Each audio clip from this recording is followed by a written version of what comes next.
Eleanor Roosevelt by William J. Jacobs. It's a biography. Eleanor Roosevelt was the wife of President Franklin Delano Roosevelt. But Eleanor was much more than just a president's wife, an echo of her husband's career.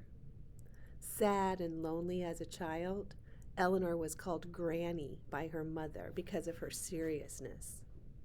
People teased her about her looks and called her the ugly duckling. Now, as you're reading, you can see these little pieces on the side here, and they give you information about what's here in your text.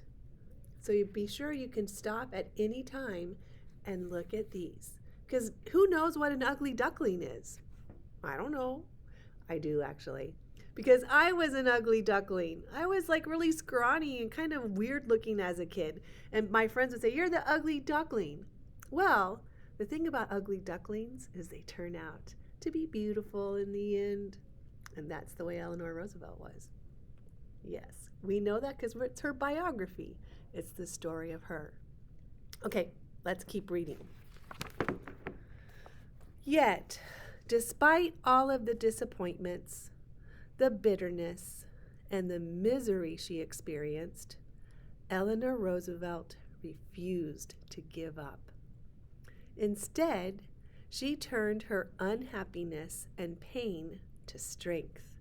She devoted her life to helping others. Today, she is remembered as one of America's greatest women.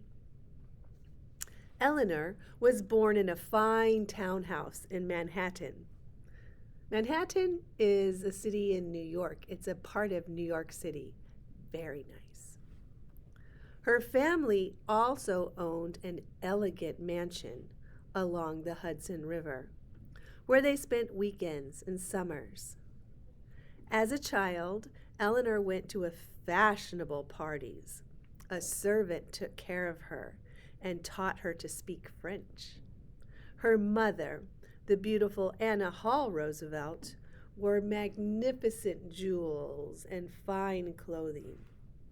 Her father, Elliot Roosevelt, had his own hunting lodge and liked to sail and play tennis and polo.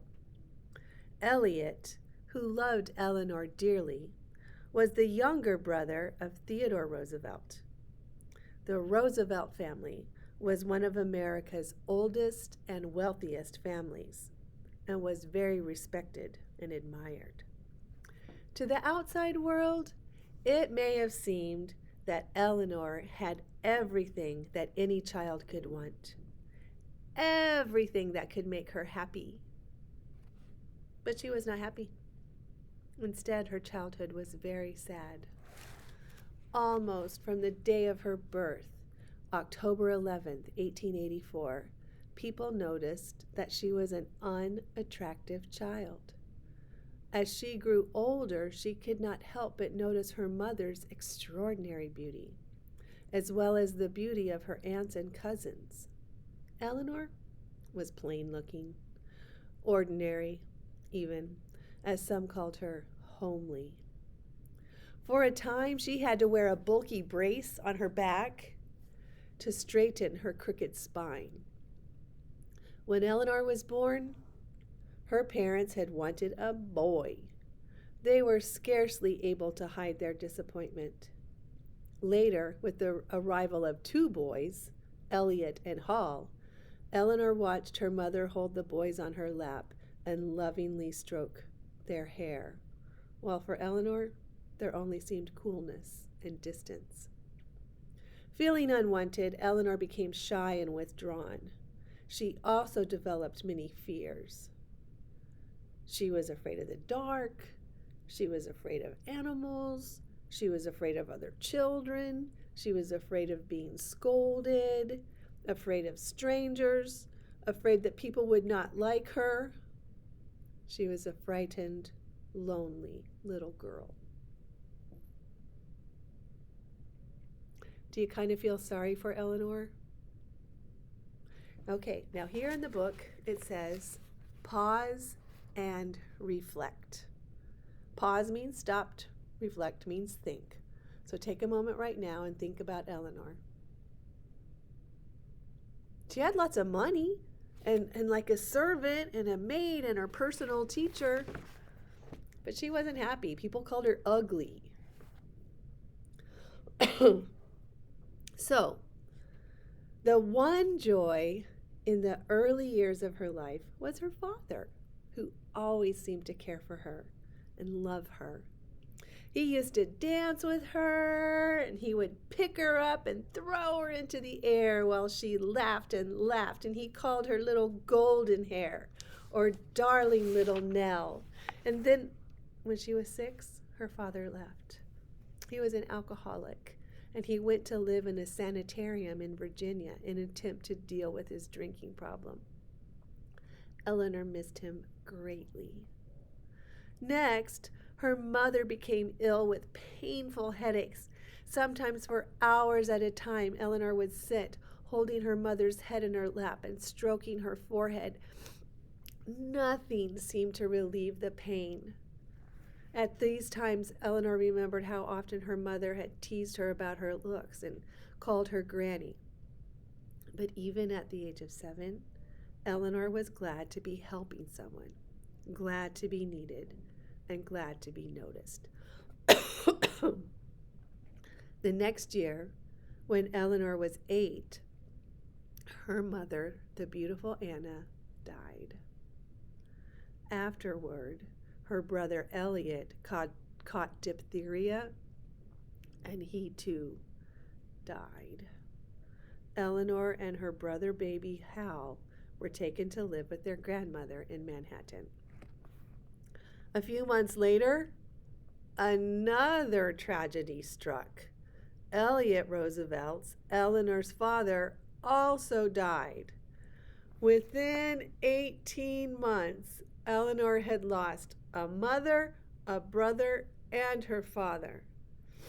For the rest of her life, Eleanor carried with her the letters that her father had written to her from the sanitarium. In them, he told her to be brave, to become well educated, and to grow up into a woman he could be proud of, a woman who helped people who were suffering. Only 10 years old when her father died, Eleanor decided even then to live the kind of life he had described, a life that would make him proud of her. Few things in life came easily for Eleanor, but the first few years after her father's death proved exceptionally hard. Grandmother Hall's dark and gloomy townhouse had no place for children to play. The family ate meals in silence. Every morning, Eleanor and Hall were expected to take cold baths for their health. Ooh! Eleanor had to work at better posture by walking with her arms behind her back, clamped over a walking stick. Instead of making new friends, Eleanor often sat alone in her room and read. For many months after her father's death, she pretended that he was still alive. She made him the hero of stories she wrote for school. Sometimes, alone and unhappy, she just cried. Some of her moments of happiness came from visiting her uncle, Theodore Roosevelt, in Oyster Bay, Long Island. A visit with Uncle Ted meant playing games and romping outdoors with the many Roosevelt children. Once, Uncle Ted threw her into the water to teach her how to swim, but when she started to sink, he rescued her. Often he would read to the children old Norse tales and poetry.